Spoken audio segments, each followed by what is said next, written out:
भगत सिंह सुखदेव राजगुरु जी ने अपना जो बलिदान दिया था, इस वर्तमान भारत को आजाद कराने के लिए बलिदान किया था या पाकिस्तान बांग्लादेश को भी आजाद कराने के लिए किया था? तो फिर पाकिस्तान बांग्लादेश में भगत सिंह सुखदेव राजगुरु की जयंती और पुण्यतिथि क्यों नहीं मनाई जाती? महात्मा गांधी ने केवल वर्तमान भारत को आजाद कराया, पाकिस्तान और बांग्लादेश को भी आजाद कराया। और भैया इतना सा सवाल समझ में नहीं आ रहा आपको क्या? तो बोलिए ना, जोर से बोलिए। तो फिर पाकिस्तान और बांग्लादेश में गांधी जयंती, सरदार पटेल की जयंती और पुण्यतिथि क्यों नहीं मनाई जाती? हमें इस समय बांग्लादेश में नरसंहार हो रहा है। कल ही एक हिंदू व्यापारी को मारा गया। इस समय बांग्लादेश में हिंदू भाइयों का घर जलाया जा रहा है। बांग्लादेश में हिंदुओं के मकान दुकान पे कब्जा किया जा रहा है। बांग्लादेश में हिंदुओं के खेत खलिहान पे कब्जा किया जा रहा है। उद्योग व्यापार पे कब्जा किया जा रहा है। उनकी फैक्ट्रियों पे कब्जा किया जा रहा है। और तो छोड़िए, पिता के सामने बेटी का बलात्कार किया जा रहा है। पति के सामने पत्नी का बलात्कार किया जा रहा है। बच्चों के सामने मां का बलात्कार किया जा रहा है। और ये बलात्कार करने वाले 400 साल पहले, 500 साल पहले या तो ब्राह्मण थे, या तो क्षत्रिय थे, या तो वैश्य थे, या तो दलित थे। इस देश के विभाजन की नींव आपके इसी गुजरात से ही शुरू हुई। एक ठक्कर साहब थे। ठक्कर साहब गए थे कराची व्यापार करने, हनी ट्रैप में फंसा लिया और ऐसा फंसाया, ऐसा वो हनी ट्रैप में फंसे कि खुद भी कन्वर्ट हो गए और पूरे परिवार को कन्वर्ट कर दिया। उनका 12 साल का एक लड़का था, उसका खतना नहीं हुआ था। वो मस्जिद में नहीं जाता था, वो नमाज नहीं पढ़ता था, कुरान नहीं पढ़ता था। शुद्ध रूप से ठक्कर परिवार हिंदू परिवार था, व्यापारी परिवार था। लेकिन चूंकि बाप कन्वर्ट हो गया तो बेटे को भी कन्वर्ट कर दिया और बाद में उसका नाम हुआ जिन्ना। एक कन्वर्टेड हिंदू ने भारत के 2 टुकड़े करा दिए।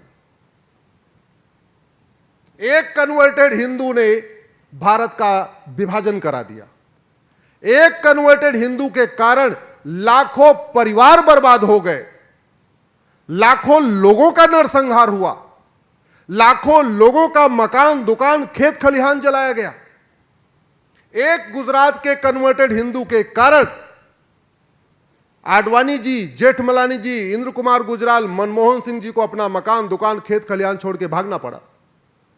एक कन्वर्टेड हिंदू के कारण राज कपूर, पृथ्वीराज कपूर, सुनील दत्त, देवानंद गुलजार, यश चोपड़ा, प्रेम चोपड़ा को अपना मकान दुकान खेत खलिहान छोड़ के भागना पड़ा।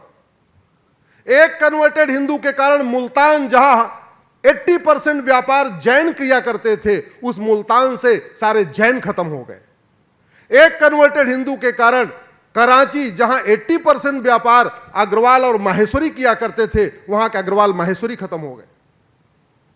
एक कन्वर्टेड हिंदू के कारण सिंध, जहां पे 80% व्यापार सिंधी बनिए किया करते थे, वैश्य किया करते थे, वहां के वो सिंधी बनिए भी खत्म हो गए। एक कन्वर्टेड हिंदू के कारण चटगांव, जो भारत का प्रमुख कल्चरल सेंटर था, वो चटगांव हिंदू खत्म हो गए। एक कन्वर्टेड हिंदू के कारण ढाका, जहां ढाकेश्वरी देवी का मंदिर है, वहां से हिंदू खत्म हो गए। एक कन्वर्टेड हिंदू के कारण 51 शक्तिपीठों में से 5 शक्तिपीठ आज की डेट में बांग्लादेश में है, वहां पूजा पाठ बंद हो चुका है।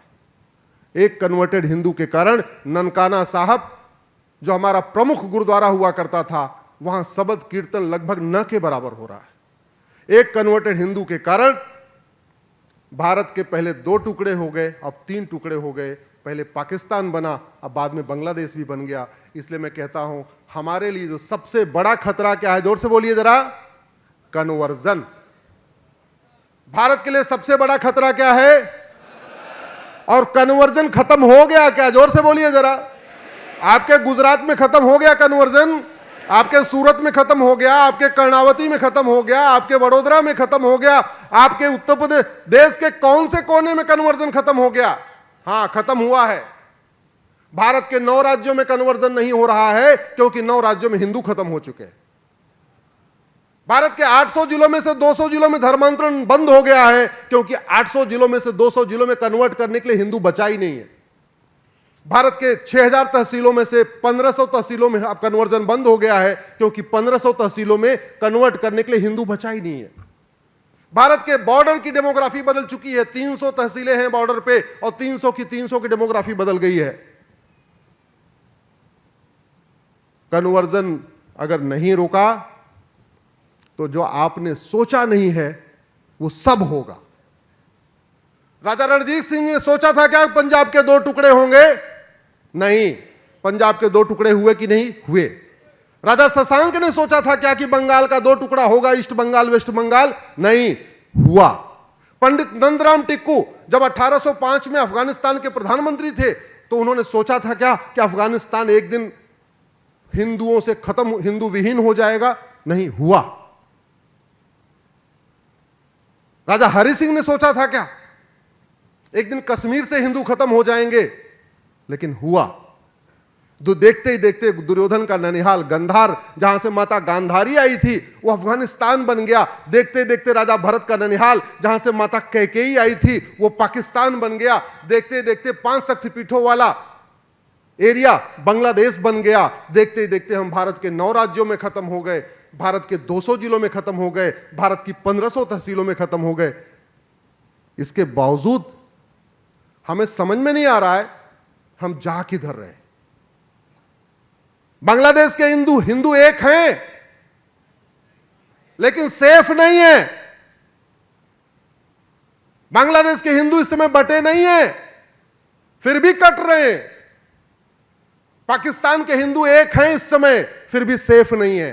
पाकिस्तान में हिंदू बटे नहीं हैं, फिर भी कट रहे हैं। जानते हैं क्यों? क्योंकि घट गए हैं। इसलिए मैं जोर से बोलिए, घटेंगे तो, जोर से बोलिए, घटेंगे तो, घटेंगे तो। यह प्रकृति का नियम है।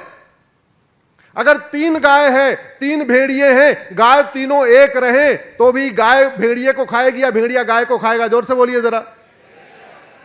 यह प्रकृति का नियम है। गाय और भेड़िया एक साथ रह ही नहीं सकते। हम गाय को भेड़िया नहीं बना सकते और भेड़िया को गाय नहीं बना सकते।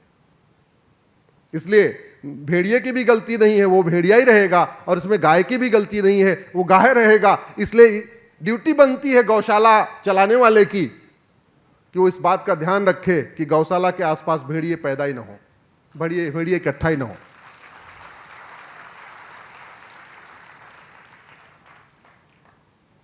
आप भारत में सबसे ज्यादा कथा पूजा वैश्य समाज करता है। जब मैं वैश्य बोलूं तो उसमें अग्रवाल, जैन, माहेश्वरी, मारवाड़ी, जैन सबको शामिल कर लीजिए।